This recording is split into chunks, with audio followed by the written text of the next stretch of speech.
તો ગઈકાલે આપણે મોલર વાહકતા અને વાહકતા આ બધા ટોપિકને રિલેટેડ થોડુંક ડિસ્કશન કર્યું હતું અને એને રિલેટેડ દાખલા ગણ્યા હતા.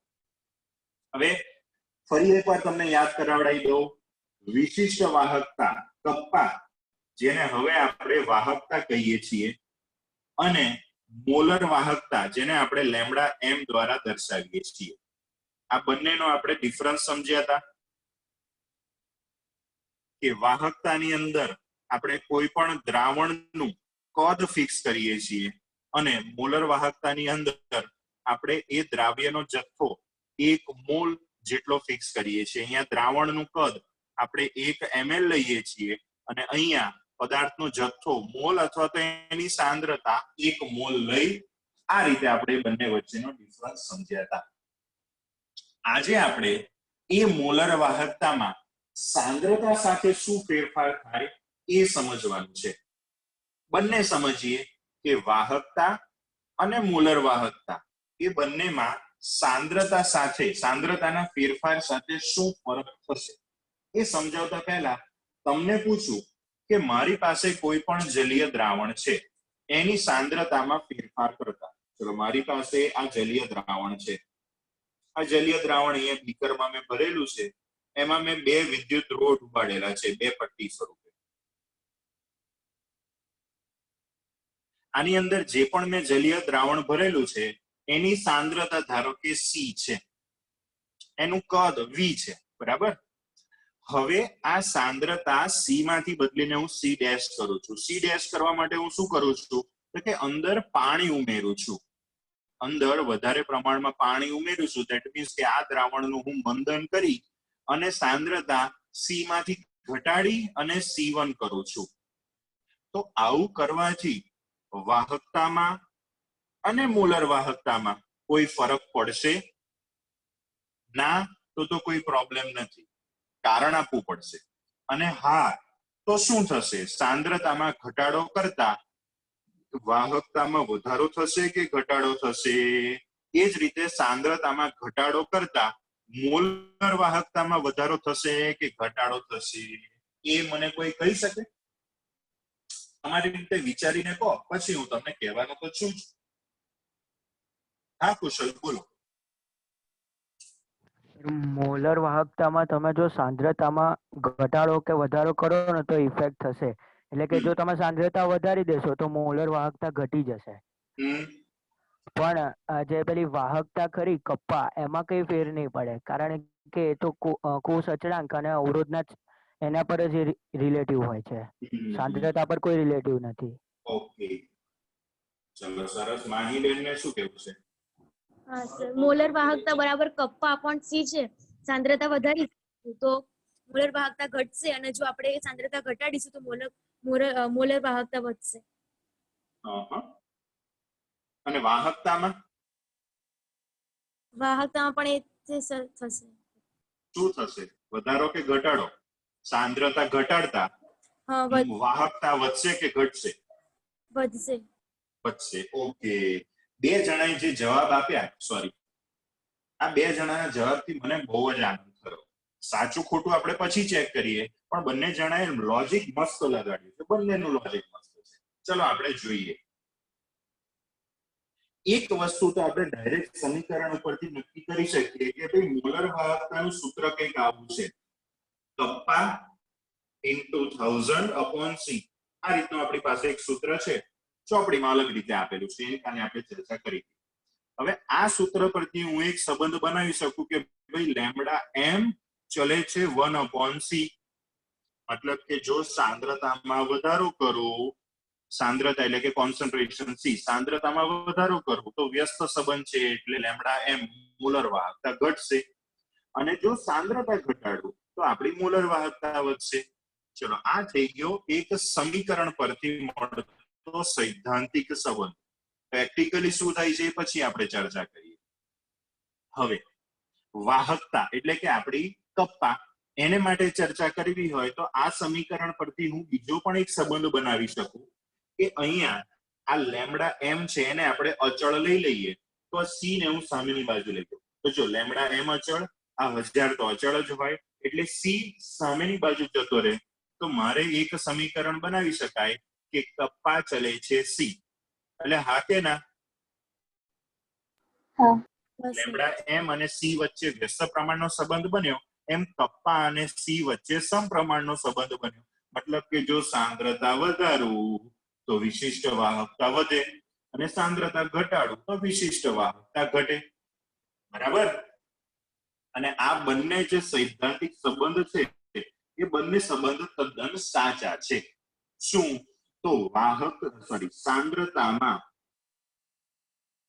સાંદ્રતામાં ઘટાડો કરતા આપણી વાહકતા ઘટશે, પરંતુ મોલર વાહકતા વધશે. કેમ કે સાંદ્રતા સી ને અને કપ્પાને સમપ્રમાણનો સંબંધ છે એટલે બેવનો ઘટાડો, અને મોલર વાહકતાને અને સાંદ્રતાને વ્યસ્ત સંબંધ છે એટલે સાંદ્રતાનો ઘટાડો તો મોલર વાહકતાનો વધારો. ચલ આ થિયરેટિકલી સૈદ્ધાંતિક રીતે આપણે સમજી શકીએ. હવે પ્રેક્ટિકલી આપણે સમજીએ કે એક વસ્તુ સમજો. હવે હું તમને આકૃતિ દોરીને વસ્તુ પ્રેક્ટિકલી થોડી સમજાવું. મારી પાસે આ એક બીકર છે, મોટું બીકર લઈએ તો તમને પ્રોપર સરખું દેખાય. આ બીકરમાં મેં કોઈ પણ જલીય દ્રાવણ ભરેલું છે.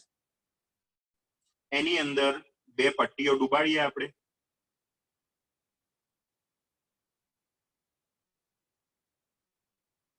ચોરસ જ અત્યારે નહીં લેતા, લંબચોરસ કે ગમે તે આપણે પટ્ટીઓ લેવાથી મતલબ છે. હવે વાહકતા અને મોલર વાહકતા, જો આ ચેપ્ટર ની અંદર હું ટાઈમ વધારે લઉં છું કારણ કે વસ્તુ સમજશો તો ઇઝીલી મગજમાં ઉતરશે. નતર ડાયરેક્ટ ચોપડીમાં એટલું જ આપી દીધું છે કે વાહકતાનો મોલર વાહકતાનો સાંદ્રતા સાથે શું સંબંધ છે, પણ પ્રેક્ટિકલી બહુ ડિટેલમાં સમજાવેલું નથી. એક વસ્તુ ખાસ સમજજો કે આપણી વિશિષ્ટ વાહકતા શું છે. તો આપણે અગાઉ ચર્ચા કરી હતી એમ, જે બે વિદ્યુત ધ્રુવો છે એ બે વિદ્યુત ધ્રુવો એમની વચ્ચેના વિસ્તારમાં આપણે વ્યાખ્યા કરી હતી ને ત્યારે એ પ્રમાણે હું અત્યારે સમજાવું છું કે બે વિદ્યુત ધ્રુવોની વચ્ચેના વિસ્તારમાં જે દ્રાવણ ભરેલું છે એ 1 ml દ્રાવણ હોય, એ 1 ml દ્રાવણની જે વાહકતા જી, એને જ આપણે કીધું હતું વિશિષ્ટ વાહકતા. તો આપણે સાંદ્રતામાં ઘટાડો કરીએ. હવે વાહકતા કોને લીધે છે એ વસ્તુ ખાસ સમજજો.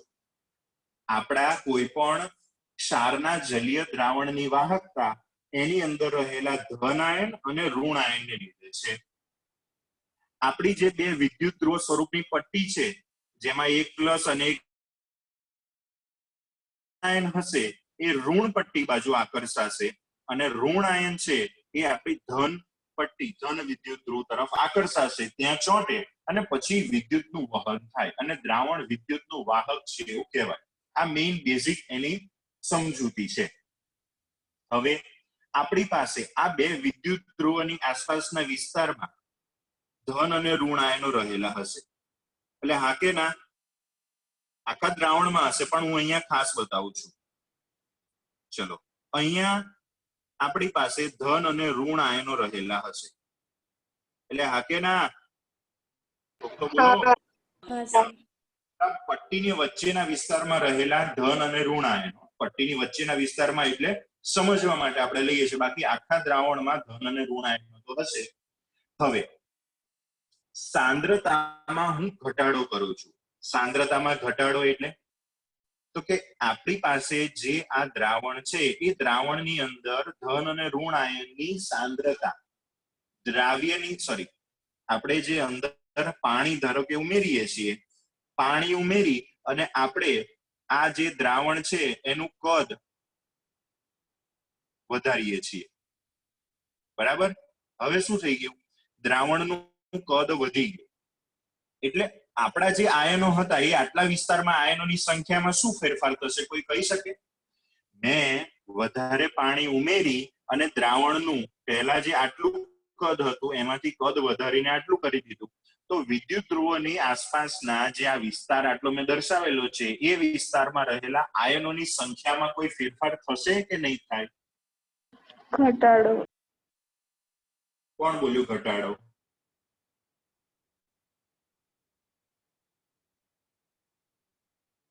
જે હોય જલ્દી જવાબ આપો મને. ઓકે, જતા રહ્યા.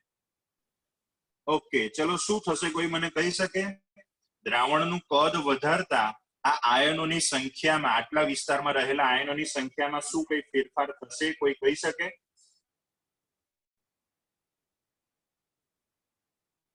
કોઈ નહીં? આટલી વસ્તુ નથી ખબર પડતી. સર હું બોલી હતી ઘટાડો. હા, બોલી ક્યાં જતા રહ્યા? બહાર નીકળી ગઈ હતી, નેટ ઓકે, પ્રોબ્લેમ વાંધો છે નહીં. ચાલો, થોડો. કેમનો ઘટાડો થાય એ મને સહેજ સમજાવશો? જ્યારે ઓછું પાણી હતું ત્યારે દ્રાવણ આયનો હતા એને ફરવા માટે ઓછી જગ્યા જોઈએ. પછી જ્યારે પાણી વધી જશે ત્યારે આયનો છૂટા છવાયેલા થઈ જશે. Yes, very good. જો અહીંયા મારી પાસે પહેલા આટલું કદ હતું ત્યારે આયનો આટલામાં જ બધે ફરતા હતા.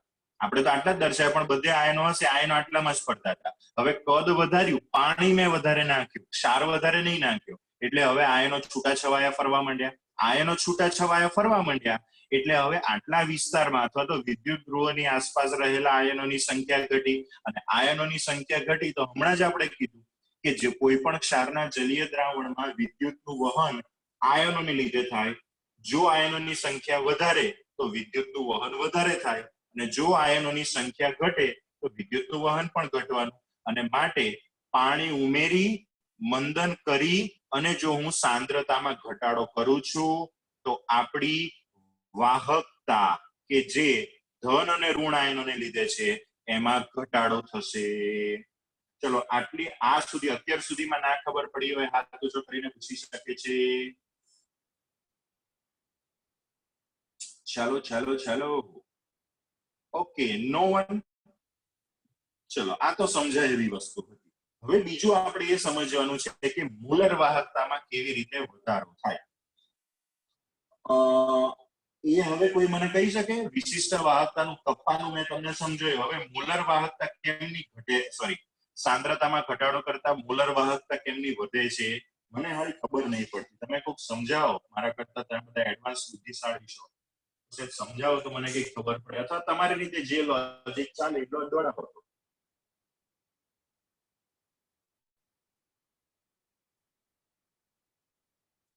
તો દોડાવો. આવા પૂરા કરો. સાંદ્રતામાં ઘટાડો કરતા કદ વધે. કદ વધે તો મૂલર દ્રાવકતા ઘટે. કેમ નહીં? પણ સાંદ્રતા ઘટે તો મૂલર વાહકતા ઘટી, આપણે તો વધારવાની છે. મેં તમને શું કહેવાય સાબિતી આપી. વાહકતા વધે. સાંદ્રતા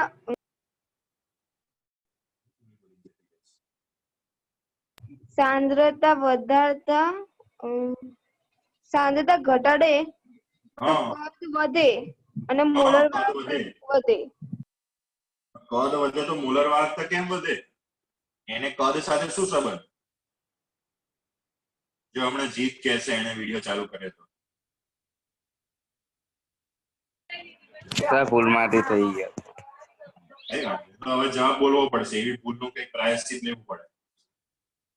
ચાલો ચાલો ચાલો, બોલો બોલો. એટલે કોઈ નહીં.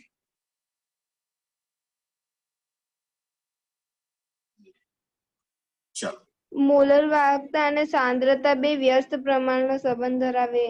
એટલે એ તો સૈદ્ધાંતિક રીતે તો છે, પણ પ્રેક્ટિકલી શું થાય છે એ સમજવું છે. જો આપણી પાસે મૂલર વાહકતાની વ્યાખ્યા શું કીધી કે જ્યારે કોઈ પણ દ્રાવણ, એનું કોઈ પણ કદ લઈ લો, આ કે આ કોઈ પણ કદ, એ કદની અંદર 1 મોલ પદાર્થ ઓગળેલો હોય. બરાબર?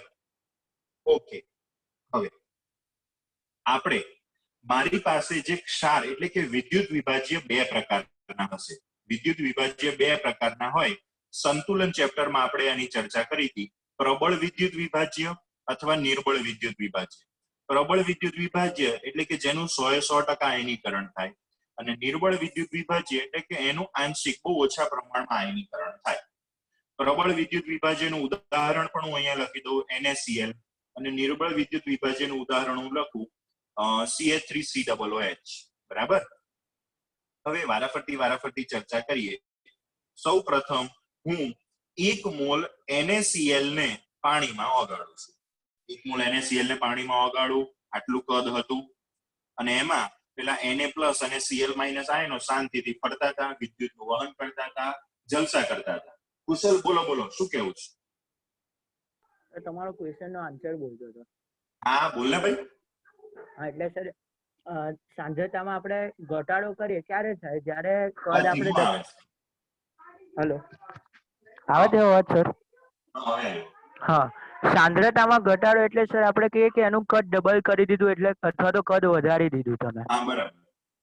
હવે મોલર વાહકતા છે ને સર કદના સમપ્રમાણમાં હોય છે. જેટલું તમે કદ વધારશો ને એટલી તમારી મોલર વાહકતા વધશે. એટલે તમે કદ વધારી દીધું એટલે મોલર વાહકતા વધી કદના જશે. સમપ્રમાણમાં કેવી રીતે? સર સાંદ્રતાનું આપણે પેલું સૂત્ર મૂક્યા ને સર, હા મોલ હા, પર પણ એ તો લીટર, સૂત્રને આધારે થયું ને, સૂત્રને આધારે. મોલ પર લીટર એટલે લીટર ઉપર જતા રહે એટલે એ તો આપણે અહીંયા સૂત્ર તો છે જ આપણી પાસે કે λm એ સાંદ્રતાના વ્યસ્ત પ્રમાણ. એના પછી ડાયરેક્ટ સાબિત થઈ ગયું કે સાંદ્રતા ઘટાડી તો મોલર વાહકતા વધી ગઈ. પણ અંદર પ્રેક્ટિકલી શું થતું હશે એ સમજવું. હા ઓકે ચલો આપણે જોઈએ. પહેલું હું 1 મોલ વિદ્યુત વિભાજ્ય NaCl ને પાણીમાં ઓગાળું છું, બરાબર? અને મારી પાસે પહેલા આટલું ઓછું કદ છે. હવે Na+ અને Cl- આયનો શાંતિથી ફરતા હશે, બરાબર, વિદ્યુતનું વહન કરતા હશે અને જલસા કરતા હશે. હવે આપણે એવું ધાર્યું કે NaCl ને પાણીમાં ઓગાળતા એનું 100% આયનીકરણ થયું, પણ એ તો જ્યારે પૂરતા પ્રમાણમાં દ્રાવક પાણી મળે ત્યારે. હવે અહીંયા મારી પાસે NaCl ની જે પણ સાંદ્રતા હતી, હવે એનું કદ વધારું એટલે સાંદ્રતા ઘટે. એ તો તમને બધાને ખબર પડી ગઈ, મંદન કરીએ એટલે સાંદ્રતા ઘટે. પણ એ કદ વધારી મંદન કરતા જે Na+ અને Cl- આયનો હતા એ પહેલા ઓછા કદમાં ફરતા હતા, હવે વધારે કદમાં ફરતા થઈ ગયા. એટલે એ લોકોને ફરવા માટેનો અવરોધ ઓછો નડશે. થતું કેવું હોય, પહેલા Na+ અને Cl- આયનો આટલા કદમાં હતા એટલે બંનેને થોડોક તો થોડો વધારે કે ઓછા પ્રમાણમાં વિદ્યુત ધ્રુવો તરફ જવામાં અવરોધ નડે. Na+ ને ઋણ વિદ્યુત ધ્રુવ તરફ જવું હોય, Cl- ને ધન વિદ્યુત ધ્રુવ તરફ જવું હોય. એમાં Na+ ને Cl- દ્વારા, Cl- ને Na+ દ્વારા, Na+ ને બીજા Na+ દ્વારા, Cl- ને બીજા Cl- દ્વારા, અથવા તો જે આપણું દ્રાવક છે પાણી, એની ચીકાશ, એની સ્નિગ્ધતા, આવા બધા ઘણા બધા આપણે અગાઉ જે પરિબળો જોયા હતા, આ બધા પરિબળોને કારણે આયનોને પોતપોતાના વિદ્યુત ધ્રુવ તરફ જવામાં એક જાતનો ટ્રાફિક થોડાક પ્રમાણમાં પણ અવરોધ નડશે. પણ જ્યારે હું વધારે પ્રમાણમાં દ્રાવક, ઉદાહરણ તરીકે પાણી ઉમેરી મંદન કરી સાંદ્રતામાં ઘટાડો કરું છું, ત્યારે હવે એ આયનોને અવરોધ ઓછો નડશે. એનું એક સાદું તમને પ્રેક્ટિકલ ઉદાહરણ આપું. અત્યારે જે નેશનલ હાઈવે નંબર 8 છે, જેનું હવે નામ થઈ ગયું નેશનલ હાઈવે નંબર 48, આપણે જે પેલો ખેડા રઘવાણા વાળો જે પેલો રસ્તો છે મોટો નેશનલ હાઈવે, એ પહેલા એકદમ શું કહેવાય ડબલ પટ્ટી વાળો હતો. અમે જ્યારે નાના હતા ને ત્યારે એ રસ્તેથી અમદાવાદ જતા તો એમાં 2 પટ્ટી હતી, એક જવા માટેની એક આવવા માટેની. એટલે પહેલા ટ્રાફિક બહુ થતો એ રસ્તા ઉપર. પણ હવે કેવું કરી નાખ્યું, 6 લેન થઈ ગયો, એક બાજુ 3 પટ્ટી, બીજી બાજુ 3 પટ્ટી. એટલે હવે ટ્રાફિક ઘટી ગયો એટલે બધા વાહનો એકદમ શાંતિથી અને ફૂલ સ્પીડમાં પોતાના ડેસ્ટિનેશન ઉપર પહોંચે છે. તો અહીંયા પણ સેમ વસ્તુ થશે કે ભાઈ દ્રાવણનું કદ વધારતા હવે એ લોકોને ફરવા માટે એટલે ગમે ત્યાં ફરવા માટે નહીં, પોતપોતાના વિદ્યુત ધ્રુવો તરફ જવા માટેનો અવરોધ ઓછો નડશે. અને ઓછો અવરોધ નડવાને કારણે એ લોકો પોતપોતાના વિદ્યુત ધ્રુવ પર ઝડપથી પહોંચશે એટલે મારો ટાર્ગેટ સોલ્વ થશે કે મારી મોલર વાહકતા વધી જશે. because it depends on the quantity of electrolyte. મતલબ કે જે પણ ક્ષાર મેં ઓગાળ્યો છે એના જથ્થા ઉપર આધાર રાખશે. માટે અહીં દ્રાવણનું કદ વધારતા વિદ્યુત વિભાજ્યમાંથી મળતા આયનોને જે અવરોધ નડે છે એ ઘટતા એમની વિદ્યુત ધ્રુવો તરફ જવાની એટલે કે વિદ્યુતનું વહન કરવાની ક્ષમતા વધે છે. ઇટ મીન્સ મોલર વાહકતા વધે છે. આ પહેલી વસ્તુ થઈ ફોર પ્રબળ વિદ્યુત વિભાજ્ય, સ્ટ્રોંગ ઇલેક્ટ્રોલાઇટ માટે. હવે નિર્બળ વિદ્યુત વિભાજ્ય લો, CH3COOH, બરાબર. એને માટે શું થશે, તો એની અંદર પણ આયનો બનશે. કયા આયનો બનશે? તો કે એની અંદર એક ઋણ આયન બનશે CH3COO- અને H+. આ ઋણ આયન છે એટલે આપણે ધન વિદ્યુત ધ્રુવ તરફ જશે અને આ ધન આયન છે એટલે આપણે ઋણ વિદ્યુત ધ્રુવ તરફ જશે. આ લોકોને પણ અગાઉ જેમ પ્રબળ વિદ્યુત વિભાજ્યમાંથી બનતા Na+Cl- આયનોને અવરોધ નડતો હતો એ રીતનો અવરોધ તો નડતો જ હશે અને પાણી ઉમેરી મંદન કરી સાંદ્રતામાં ઘટાડો કરતા એ અવરોધ હવે ઘટી જશે. અવરોધ ઘટે એટલે ઝડપથી એ લોકો વિદ્યુત ધ્રુવો તરફ પહોંચશે એટલે વાહકતા મોલર વાહકતા વધશે. બીજી એક વસ્તુ, આ નિર્બળ વિદ્યુત વિભાજ્યના કિસ્સામાં એક પરિબળ તો અવરોધ છે એ સાંદ્રતા ઘટાડતા એટલે કે દ્રાવણનું કદ વધારતા અવરોધ ઘટી ગયો એટલે સરળતાથી વિદ્યુત ધ્રુવો તરફ પહોંચશે. આપણે વિદ્યુત ધ્રુવો પર સરળતાથી પહોંચાડવા. બીજી એક વસ્તુ, નિર્બળ વિદ્યુત વિભાજ્યના કિસ્સામાં શું થશે? તો કે નિર્બળ વિદ્યુત વિભાજ્ય એટલે શું? તો કે એનું થોડુંક આયનીકરણ થાય, તો કે 2 થી 3% આયનીકરણ આપણે કહેતા હોઈએ છીએ, બરાબર? હવે એમાં હું વધારે પ્રમાણમાં પાણી નાખું તો વધારે પ્રમાણમાં પેલા આયનો ઉત્પન્ન થશે. આપણા કોઈ પણ નિર્બળ વિદ્યુત વિભાજ્યની અંદર વધારે પ્રમાણમાં પાણી નાખતા વધારે આયનો છૂટા પડશે. કેવી રીતે? તો આપણે એવું કહીએ છીએ કે ભાઈ 2 થી 3% આયનીકરણ થાય એટલે કે મેં 100 અણુ 1 લીટર પાણીમાં નાખ્યા હોય, 100 અણુઓ 1 લીટર પાણીમાં નાખું તો એમાંથી મને 100 માંથી 2 થી 3 આયનો મળે. હવે એ જ 100 આયનો હતા 1 લીટરમાં, એની અંદર હું બીજું 1 લીટર પાણી નાખ્યું એટલે ટોટલ 2 લીટર પાણી થયું. 1 લીટર પાણી હતું ત્યારે 2 થી 3 આયનો ઉત્પન્ન થયા હતા. પાણી વધારે નાખ્યું એટલે બીજા 2 થી 3 નવા આયનો બનશે એટલે આયનોની સંખ્યામાં શું થશે? વધારો થશે. એટલે મારા ભાઈ ને મારી બેન, આયનોની સંખ્યા વધે તો આયનોની સંખ્યા વધે તો મોલર વાહકતા સિમ્પલ છે, વધી જશે. ચલો, હવે આમાં ના ખબર પડી હોય તો મને હાથ ઊંચો કરીને પૂછી શકે છે. ચલો ચલો ચલો, રેડી? આ બે કારણ થયા કે પ્રબળ અને નિર્બળ વિદ્યુત વિભાજ્યના કિસ્સામાં એક પહેલું પરિબળ તો અવરોધ ઘટ્યો અને પ્રબળ નિર્બળ બેવમાં અવરોધ ઘટશે અને નિર્બળના કિસ્સામાં આયનોની સંખ્યા વધશે અને માટે એ કિસ્સામાં મંદન કરતા મોલર વાહકતામાં વધારો જોવા મળશે. બોલો તન્નુબેન. સર, આયનોની સંખ્યા વધે તો અવરોધ બી વધે જ ને? પણ કદ વધારે છે ને, એટલા બધા કઈ આયનો રહેવાના? 2 થી 3% જ છે ને. પેલામાં તો પ્રબળમાં તો વધારે પડતા હતા, આમાં તો 2 થી 3% જ છે ને આયનીકરણ. હા. ડન. તો આ થયું પ્રેક્ટિકલ કારણ કેમ પ્રબળ અને નિર્બળ વિદ્યુત વિભાજ્ય માટે સાંદ્રતામાં ઘટાડો કરતા મોલર વાહકતામાં વધારો જોવા મળશે અને વાહકતા વિશિષ્ટ વાહકતામાં ઘટાડો જોવા મળશે. ચલો, આ વસ્તુને આપણે થિયરિટિકલી થોડીક જોઈ લઈએ, પછી એના આધારે દાખલા છે એ આપણે ગણીએ.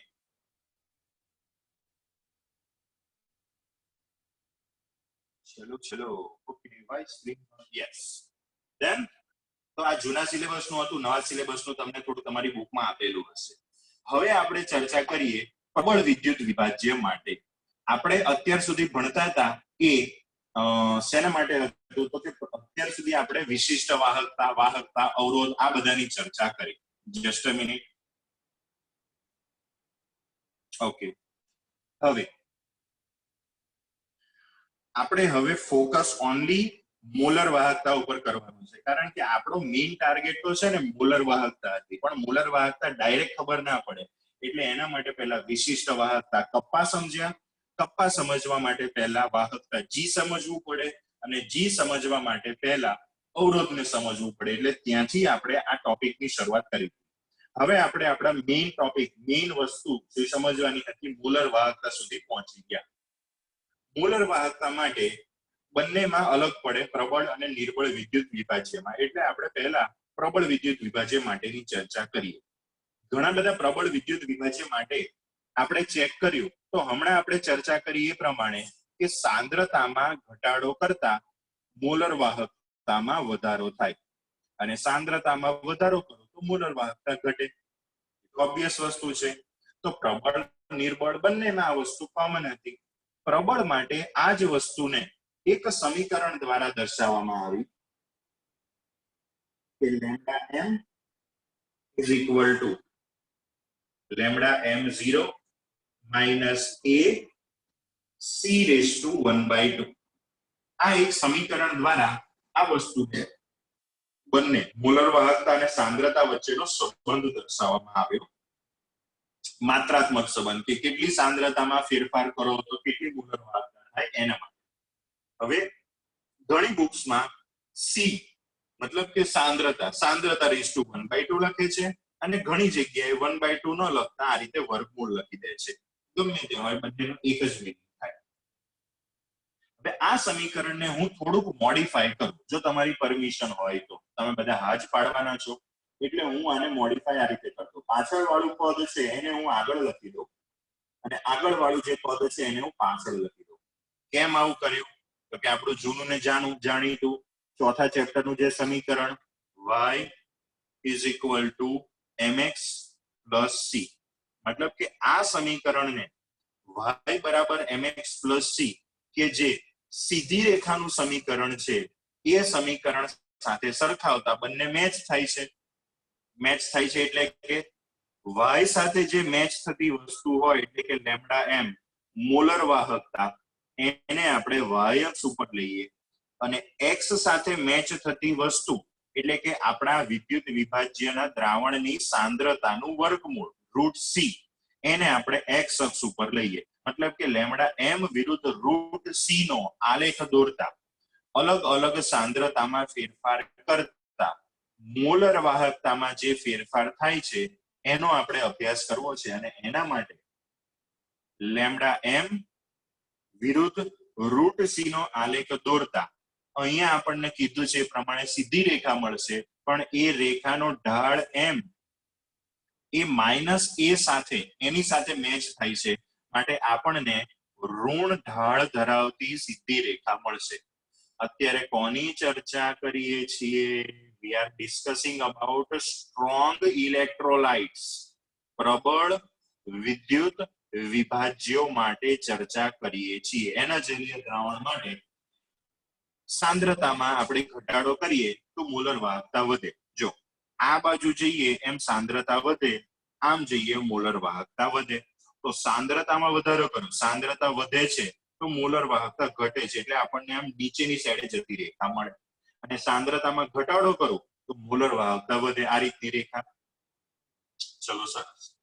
હવે આપણને અલગ સાંદ્રતાના મૂલ્યો લીધા અને પેલા વાહકતા કોષની અંદર દ્રાવણ ભરી એની અંદરથી વિસ્ટન બ્રિજ પરિપથ દ્વારા અવરોધ માપ્યો, એના પરથી વાહકતા, એના પરથી વિશિષ્ટ વાહકતા, એના પરથી મોલર વાહકતા આપણે માપી. એ રીતનો આપણે આલેખ દોર્યો હોય. એ આલેખમાં મળેલા અલગ અલગ બિંદુઓને જોડતા આપણને આ રેખા મળી. આ રેખાને મારે y અક્ષ તરફ લંબાવવાની. કોઈ પણ આ રીતની સીધી રેખાનું સમીકરણ ક્યાંય પણ તમને હોય ને તો એને y કે x અક્ષને છેદવા દેવાની. આ રેખા y અક્ષને જે જગ્યાએ છેદે છે એને આપણે આંતરછેદ c કહીએ છીએ. એને આપણે શું કહીએ છીએ? આંતરછેદ c.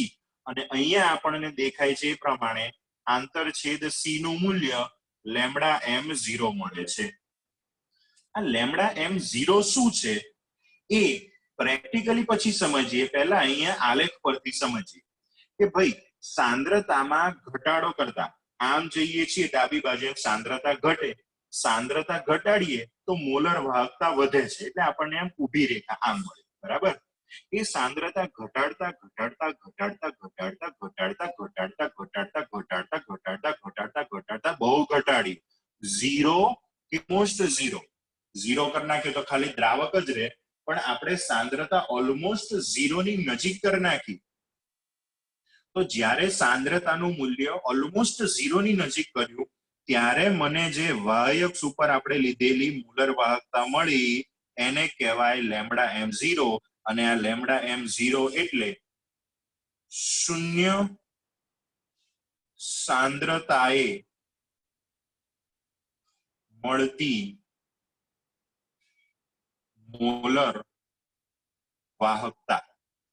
આ લખવું હોય તો આ લખી શકાય, અથવા અહીંયા એક વસ્તુ એવી થઈ કે આપણે ડાબી બાજુ જઈએ છીએ એમ સાંદ્રતા ઘટતી જાય. સાંદ્રતા ઘટતા ઘટતા ઘટતા મોલર વાહકતા વધે. તો મોલર વાહકતા વધતા વધતા વધતા વધતા વધતા વધતા વધતા અહીંયા પહોંચી. હવે એના કરતા મોલર વાહકતા નહીં વધવાની. કેમ? હવે સાંદ્રતા 0 થી ઓલમોસ્ટ નજીક હતી. 0 એ પહોંચાડી દઉં તો અંદર કોઈ આયનો રહે જ નહીં ને, કેમ કે 0 સાંદ્રતા એટલે માત્ર દ્રાવક પાણી, અને પાણીમાંથી તો કઈ વિદ્યુતનું વહન થવાનું. માટે એની અંદર જે ક્ષાર હતો એની એકદમ ઓછી 0 સાંદ્રતાએ જે મોલર વાહકતા મળી એ મહત્તમ હશે. એ મોલર વાહકતા વધતા વધતા વધતા એની મેક્સિમમ લિમિટ આવી ગઈ, ઉપલી લિમિટ, એની સીમા આવી ગઈ. એટલે એ મોલર વાહકતાને આપણે કહીએ છીએ સીમિત મોલર વાહકતા. એને આપણે શું કહીએ છીએ? સીમિત મોલર વાહકતા. તો શૂન્ય સાંદ્રતાએ મળતી મોલર વાહકતા કહો કે સીમિત મોલર વાહકતા કહો તો પણ ચાલે. એને માટેનો બીજો એક શબ્દ કે અહીંયા આપણે ડાબી બાજુ ગયા એમ સાંદ્રતા ઘટી. ડાબી બાજુ ગયા એમ સાંદ્રતા ઘટી. આગળ હમણાં જ આપણે પ્રેક્ટિકલી સમજતા હતા ત્યારે જોયું કે સાંદ્રતા કેવી રીતે ઘટાડી શકાય. કોઈ મને કહી શકે સાંદ્રતા કેવી રીતે ઘટાડી શકાય? દ્રાવણનું કદ વધારતા. દ્રાવણનું કદ વધારતા. કેવી રીતે દ્રાવણનું કદ હું વધારી શકું? કોઈ મને કહી શકે? એમાં પાણી નાખ. પાણીનો ઉમેરો. ઓકે, પાણી ઉમેરી એને શું કહેવાય એ મને કોઈ કહી શકે? મંદન કરવું. રેડી? સાંદ્રતામાં આપણે જે ઘટાડો કરીએ છીએ પાણી ઉમેરીને એને શું કહેવાય? મંદન. તો જેમ જેમ આપણે સાંદ્રતા ઘટાડીએ છીએ, ડાબી બાજુ જઈએ છીએ, એમ આપણે મંદન કરતા ગયા કરતા ગયા કરતા ગયા. મારી પાસે એક ગ્લાસમાં થોડુંક પાણી હતું, એમાં મેં મીઠું નાખીને એક દ્રાવણ બનાવ્યું હતું. એ દ્રાવણને મેં ડોલમાં નાખ્યું. ડોલમાં નાખ્યું એટલે શું કર્યું? એ ડોલની અંદર પાણી ભરેલું હતું. પાણી ભરેલી ડોલમાં એ પેલો ગ્લાસ આખો ઊંધો વાળી દીધો એટલે સાંદ્રતા ઘટી. બરાબર? એક ગ્લાસમાં પાણી હતું, એની અંદર મીઠું ઓગાળેલું હતું, એને મેં આખી મોટી ડોલમાં નાખી દીધું. એટલે એ દ્રાવણની સાંદ્રતા પાણીવાળી ડોલમાં નાખી દીધું એટલે સાંદ્રતા ઘટી ગઈ. એ ડોલને મેં પછી મારા ફ્લેટની ટાંકીમાં નાખી દીધું એટલે શું થઈ ગયું? હજુ સાંદ્રતા ઘટી. એ ટાંકીનું જેટલું પાણી હતું ને એને મેં મારી નડિયાદની જે પેલી મોટી 18,000 લીટરની ટાંકી હોય ને એમાં નાખી દીધું. માટે મેં ધીમે ધીમે ધીમે કરીને ઘણું મંદન કર્યું. એટલે એ મંદનને અહીંયા કહે છે અનંત મંદન.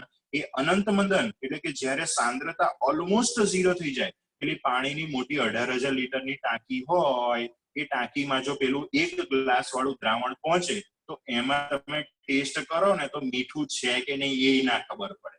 હોય ખરું પણ છે કે નહીં એ ના ખબર પડે. એટલે કે સાંદ્રતા ઓલમોસ્ટ 0 ની નજીક જે ક્યારે પોસિબલ થશે? તો કે આપણે ઘણું બધું એટલે કેટલું?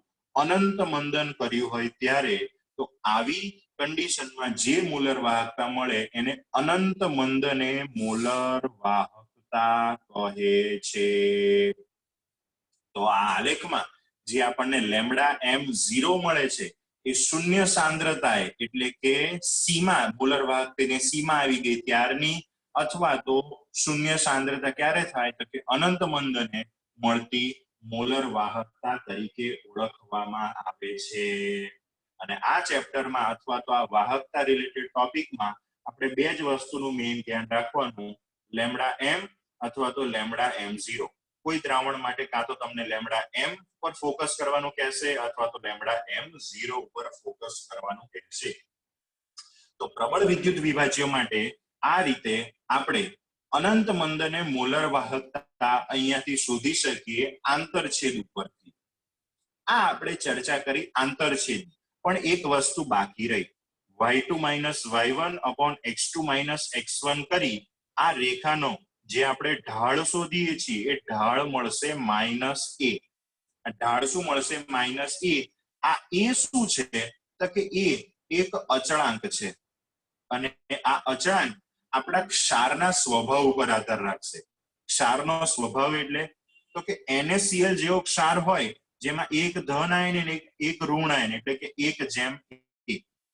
પણ CaCl2 જેવો ક્ષાર હોય તો એક ધન આયન અને બે ઋણ આયન છે. એ જ રીતે Na3PO4 આ રીતનો કોઈ ક્ષાર હોય તો 3 ધન આયન અને 1 ઋણ આયન માટે અલગ અલગ પ્રકારના ઘણા બધા આપણી પાસે ક્ષાર હોય અને અલગ અલગ પ્રકારના આ રીતની પેટર્ન વાળા 1:1 1:2 1:3 3:2 3:1 આવી અલગ અલગ પ્રકારની પેટર્ન ધરાવતા જે પણ ક્ષાર છે એ ક્ષાર માટે આપણા અચળાંક A નું મૂલ્ય અલગ અલગ હોય. એક જ પેટર્નનો જો કોઈ ક્ષાર હોય જેમ કે NaCl અને KCl બંનેમાં એક ધન આયન અને એક ઋણ આયન તો બંને માટે પેટર્ન થઈ 1:1 તો એને માટે A નું મૂલ્ય સેમ રહે. તો A નો એ જે અચળાંક છે એનું મૂલ્ય આપણા જે તે વિદ્યુત વિભાજ્ય ક્ષારના સ્વભાવ ઉપર આધાર રાખશે. તો અત્યારે આપણે ચર્ચા કરી કે પ્રબળ વિદ્યુત વિભાજ્ય માટે મોલર વાહકતામાં સાંદ્રતા સાથે જે ફેરફાર થાય છે કે સાંદ્રતામાં ઘટાડો કરતા મોલર વાહકતા વધે એ સાંદ્રતા ઘટાડતા ઘટાડતા ઘટાડતા જ્યારે 0 ની નજીક પહોંચાડીએ અનંત મંદન કરીને ત્યારે જે મોલર વાહકતા કરી એને સીમિત મોલર વાહકતા કહેવાય અને એ આપણને λm વિરુદ્ધ √c ના આલેખ ઉપરથી મળી શકે. અને λm0 આપણે શોધ્યું શું કરવા તો એના પરથી પણ આગળ ઘણી બધી કામની વસ્તુ કે જે 11મા ધોરણમાં અમુક મૂલ્ય આપણને આપેલા હતા એ મૂલ્ય કેવી રીતે આવે છે એને માટે આપણે λm0 ની જરૂર પડશે. બરાબર. ચલો થોડુંક થિયરિટિકલી આપણે જોઈ લઈએ બુકની અંદર જે વસ્તુ આપેલી છે. તમારી ચોપડીમાં આ રીતનું તમને થોડુંક આપેલું હશે. એક આલેખ આપેલો હશે જેમાં તમને દેખાય છે કે એ આલેખ λm વિરુદ્ધ c⁻² એટલે કે √c નો આલેખ છે. એ આલેખમાં તમને બંને માટે આપેલું છે. પ્રબળ વિદ્યુત વિભાજ્ય માટે સીધી રેખા છે જ્યારે નિર્બળ વિદ્યુત વિભાજ્ય માટે આ રીતનો વક્ર મળે છે. એ વક્રની ચર્ચા આપણે પછી કરીશું પણ પ્રબળ વિદ્યુત વિભાજ્ય જેના માટે હું આ સમીકરણ લાગુ પાડી શકું અને એના પરથી આલેખ દોરતા મને આ રીતની રેખા મળશે જેના આંતરછેદનું મૂલ્ય મને λm0 આપશે અને ઢાળનું મૂલ્ય જે તે ક્ષાર માટે અચળાંક A નું મૂલ્ય આપશે. આ બધી જ ચર્ચા આ થિયરીની અંદર તમારી બુકમાં આપેલી છે એમાં કરેલી છે. ખાસ ધ્યાનથી વાંચજો તમારા મગજમાં ઈઝીલી ઉતરી જશે. મેં તમને કન્સેપ્ટ આખો સમજાવ્યો. આગળ જઈએ આપણે હમણાં જે વસ્તુ જોઈ કે ભાઈ સીમિત મોલર વાહકતા શોધવાનું જરૂર શું તો આ એની જરૂર. અહીંયા આપણને જે સૂત્ર આપેલું છે આલ્ફા એ આલ્ફા બીજું કંઈ નહીં સંતુલન ચેપ્ટરની અંદર 11મા ધોરણમાં આપણે જે શોધ્યો તો એ વિયોજન અંશ.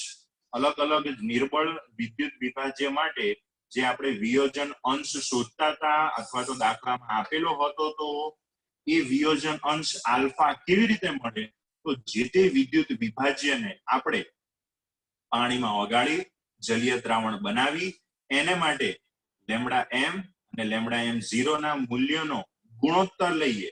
ખાસ ધ્યાન રાખજો જે તે વિદ્યુત વિભાજ્ય માટે λm0 નું મૂલ્ય અચળ હશે પરંતુ સાંદ્રતા પ્રમાણે λm મૂલ્ય બદલાશે અને સાંદ્રતાએ એનું કેટલું વિયોજન થશે એ આપણને આના પરથી ખબર પડશે. વિયોજન અંશ આલ્ફા λm/λm0. હવે આપણને ખબર છે કોઈ આપણી પાસે નિર્બળ એસિડ હોય કે જે એક જાતનું નિર્બળ વિદ્યુત વિભાજ્ય છે જેમ કે આપણો એસિટિક એસિડ તો એ એસિટિક એસિડ જેવા નિર્બળ એસિડ માટે અને કોઈ પણ જાતના એમોનિયા જેવા નિર્બળ બેઝ માટે કે Kb નું સૂત્ર આપણી પાસે આ રીતનું હતું α² C/1 - આલ્ફા. આ રીતનું સૂત્ર આપણે લખતા હતા. એમાં આલ્ફા ક્યાંથી આવશે આ રીતે આવશે. તો આલ્ફાનું આપણી પાસે અહીંયા જે સૂત્ર છે કે ભાઈ મોલર વાહકતા છેદમાં સીમિત મોલર વાહકતા λm/λm0 એ બંનેનું મૂલ્ય અંદર મૂકતા આપણી પાસે છેલ્લે આ મોટા સૈધા જેવું આ સમીકરણ મળે છે. આ સમીકરણ યાદ રાખવાની કોઈ જરૂર છે નહીં. દાખલામાં તમને પૂછે તો દાખલામાં પ્રેમથી આલ્ફાને શોધી નાખવાનો આ બંનેના ગુણોત્તરથી અને એના પરથી તમે Ka શોધી શકો. થિયરીમાં તમને પૂછાય તો એમાં તમને આલ્ફાની કિંમતો અહીંયા મૂકી દો એના પરથી સાદરૂપ આપી અને આ છેલ્લું સમીકરણ લાવી શકો. બાકી આ સમીકરણ યાદ રાખવાની કોઈ જ જરૂર છે નહીં. This is only important for theory. બરાબર. તો ચલો આટલા સુધીના ટોપિકમાં કોઈને કોઈ ના ખબર પડી હોય તો મને પૂછી શકે છે. આજે આપણે મોલર વાહકતા અને મોલર વાહકતાની અંદર સાંદ્રતા સાથે શું ફેરફાર થાય અને એમાં પણ પર્ટિક્યુલર પ્રબળ વિદ્યુત વિભાજ્ય માટે એમાં જે ફેરફાર થાય છે એની શું અસર થાય અને સીમિત મોલર વાહકતા એના વિશેની ચર્ચા કરી. આમાં કોઈને કોઈ ડાઉટ હોય તો હાથ ઊંચો કરીને પૂછી શકો.